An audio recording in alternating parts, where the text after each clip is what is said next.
بات یہ ہے کہ پیکٹول اور مولانا فتح محمد جلندری نے سورہ لقمان کی آخری آیت کا ترجمہ یہ کیا ہے کہ صرف خدا ہی جانتا ہے کہ حاملہ عورت کے پیٹ میں نر ہے یا مادہ۔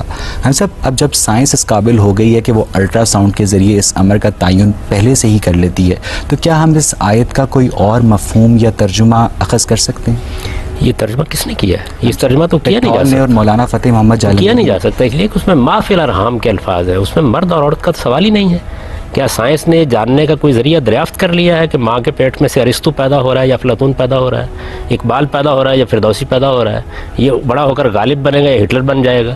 تو قرآن مجید نے وہاں کہاں ذکر کیا ہے مرد اور عورت؟ وہاں بریکٹ یا میں لڑکے اور لکھا ہے لڑکی نر یا مادہ۔ یہ تو بریکٹ میں اگر انہوں نے خود یہ سمجھ کے کر دیا تو قرآن نے تو یہ بات نہیں کہی۔ قرآن مجید تو یہ کہہ رہا ہے کہ اللہ اس بات کو جانتا ہے کہ ماں کے پیٹ میں کیا ہستی پرورش پا رہی ہے۔ ظاہر ہے کہ اس کا علم ہر چیز کا احاطہ کیے ہوئے ہے، تو آپ انسانی شخصیت کے بارے میں کیا یہ مرد اور عورت کا جاننا؟ مراد یہ ہے کہ خدا یہ نہیں جانتا کہ اس کے اندر نر ہے یا مادہ، بلکہ یہ جانتا ہے کہ یہ بڑا ہو کے اچھا ہوگا یا برا، وہ بھی جانتا ہے، پوری شخصیت سے واقف ہے۔ یہ نر اور مادہ یہ تو پرانے زمانے کے عرب بدو یعنی جان اس لیتے تھے۔ آیت میں جنسی تعین نہیں کیا جا رہا بلکہ اخلاقی تعین کیا جا رہا ہے، پوری شخصیت کے بارے میں پوری شخصیت کا تعین کیا جا رہا ہے۔ انسان کی شخصیت کیا محض اخلاقی ہے، کیا محض عقلی ہے؟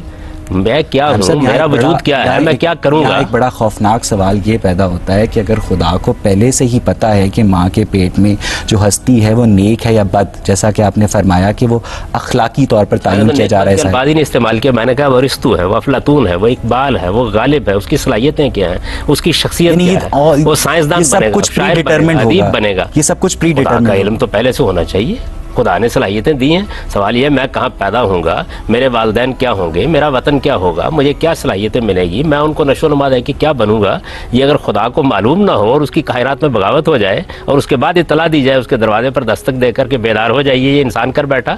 اللہ تعالیٰ کا علم ہر چیز کا احاطہ کیے ہوئے اس کا بیان ہے، اس میں نر اور مادہ کہاں زیر بحث آ گئے؟ میں تو یہ عرض کر رہا ہوں کہ نر اور مادہ کے بارے میں تو بدو جان لیتے تھے، پرانے زمانے کی دایا جان لیتی تھی، پیٹ پر ہاتھ پھیر کے بتا دیتی تھی۔ جلندری کے ترجمے سے اختلاف کر رہے ہیں۔